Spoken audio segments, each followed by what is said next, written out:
हरिः ॐ वन्दे देवोमां पतेशुर्गुरं वन्दे जगत्कारणं वन्दे पन्नकभूषणं मृगद्रहं वन्दे पशूनां पते वन्दे सूर्यशशाङ्कवन्दिनयनं वन्दे मुकुन्दं प्रियात् वन्दे भक्तनाथश्रियं वन्दे शिवं शङ्करः। बोलो शंकर भगवान की जय।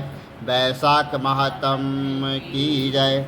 सनातन धर्म की जय। पार्वती मैया की जय। 11वां अध्याय।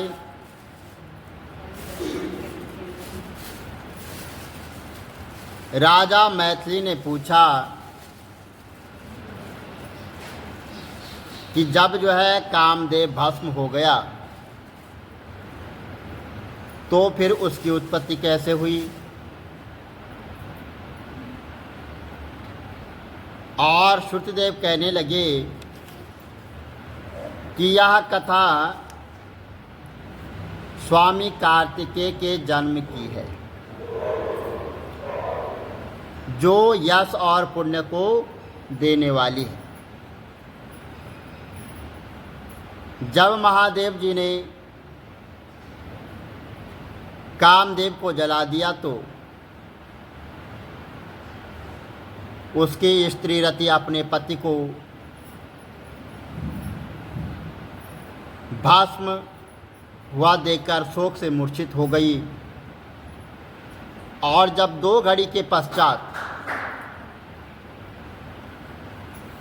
उसकी मूर्छा समाप्त हो गई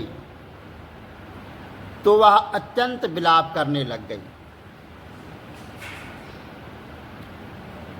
जिससे सारा तपोवन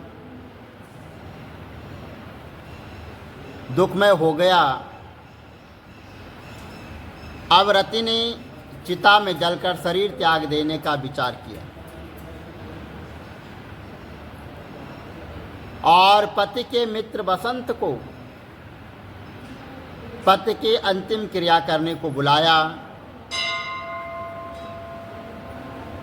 जब तक वह चिता बना ही रही थी कि बसंत भी आ गया। वह रति को देखकर अति दुखित हो रति को समझाने लगा और कहने लगा कि आत्मघात करना उचित नहीं है।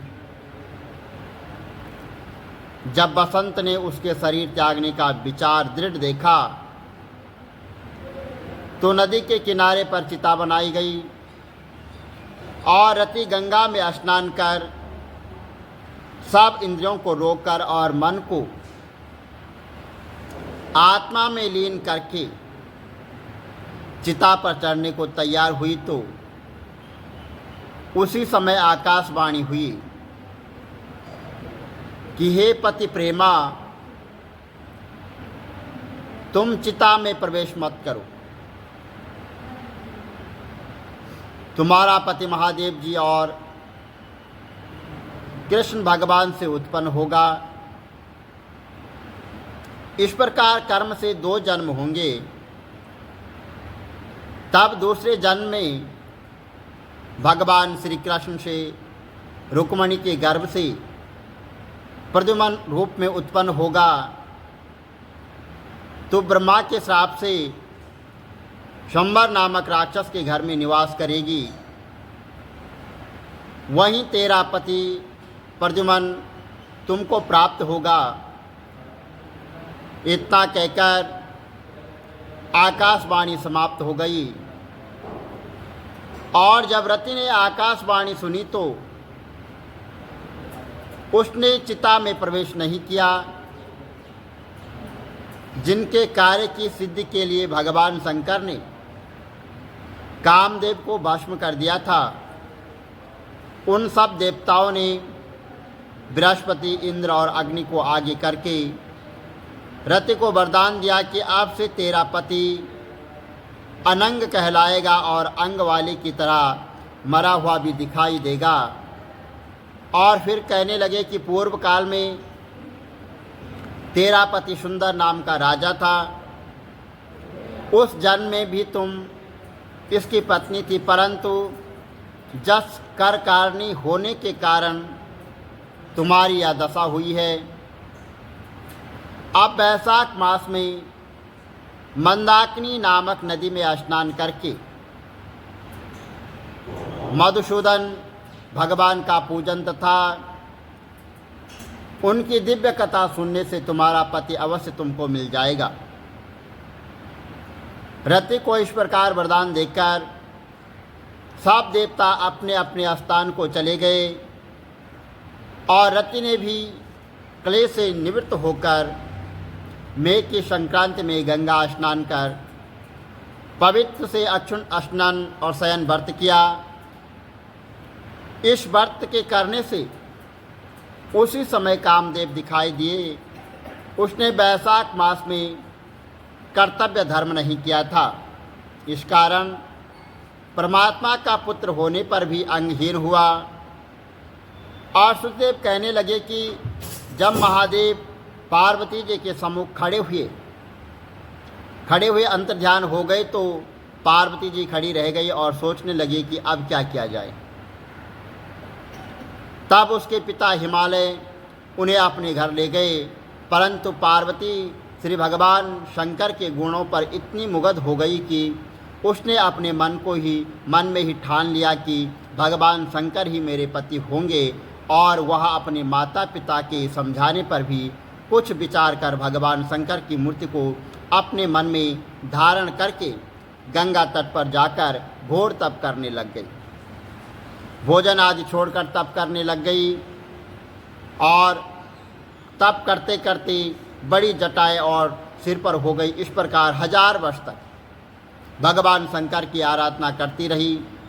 एक दिन सायंकाल के समय श्री महादेव जी पार्वती जी की परीक्षा करने के लिए ब्रह्मचारी का वेश धारण कर उनकी पर्णकुटी में आकर उनकी अचल भक्ति देकर कहने लगे कि हे भद्र, जो तुम्हारे मन में हो वह वरदान मांगे।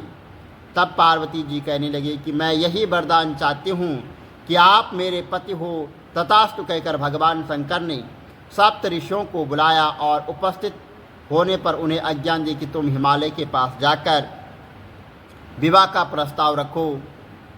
7वें ब्रह्मवादी ऋषि हिमालय के घर पहुँचे। राजा ने उनका यथोचित पूजन आदि से सत्कार किया।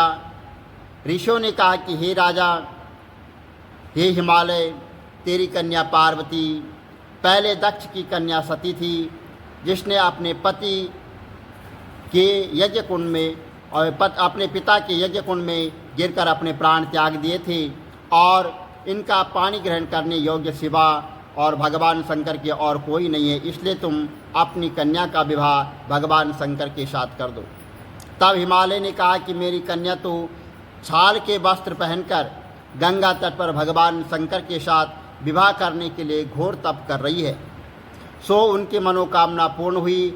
आप महादेव जी को जाकर कह दें कि मैं प्रीतिपूर्वक अपनी कन्या उनको अर्पण कर चुका हूँ, आप उसको अंगीकार कीजिए। उधर सप्तऋषि महादेव जी के पास पहुँचे और निश्चित तिथि पर लक्ष्मी आदि सब देवियाँ और भगवान विष्णु आदि सब देवताओं के समक्ष विवाह हुआ। भगवान शंकर पार्वती के संग नित्य रमण करते रहे, परंतु गर्भ स्थिति न हुई तो देवताओं को अति चिंता हुई और सब इसके कारण को सोचने लगे। फिर विचार कर अग्निदेव को बुलाया और समझाया कि जिस समय महादेव जी रमण कर चुके तो तुम उनके सामने चले जाना।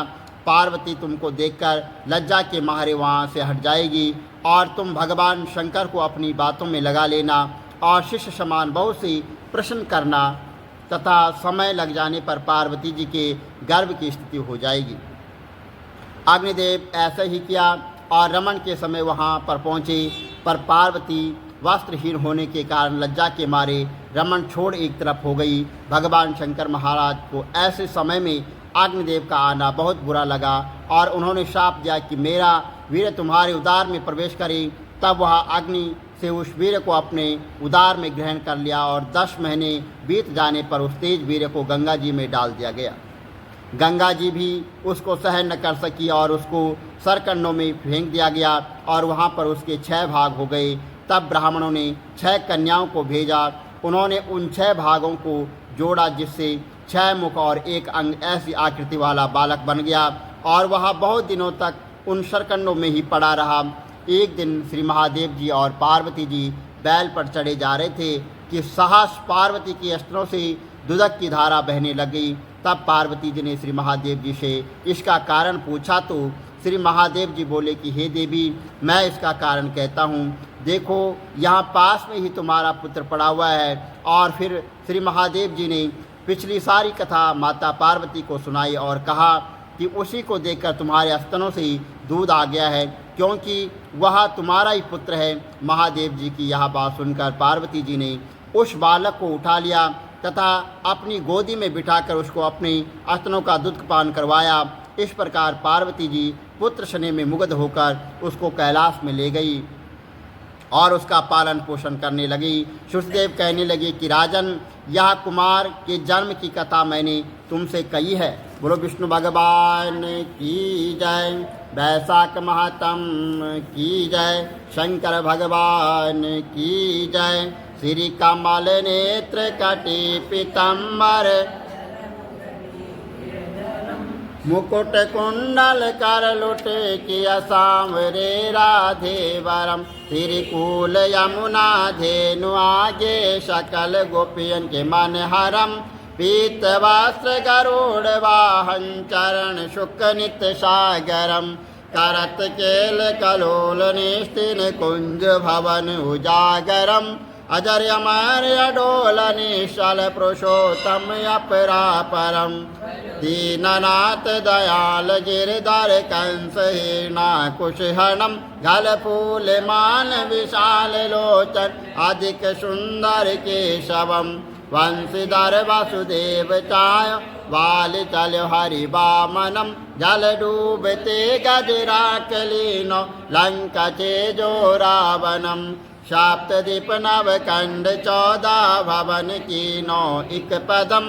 द्रौपदी के लाज राखे, कहाँ लो उपमा करम। दीननाथ दयाल पूरण, करुणमय करुणा करम। कविदत्त दास विलास, निस्तिन नाम जप नित नागरम। प्रथम गुरु के चरण बंदो, यश ज्ञान प्रकाशितम। आदि विष्णु जुगादि ब्रह्मा, सेवते शिव शंकरम। श्री कृष्ण केशव कृष्ण केशव, कृष्ण यदुपति केशवम। श्री राम रघुवर राम रघुवर, राम रघुवर राघवम। श्री राम कृष्ण गोविंद माधव, वासुदेव श्री वामनम।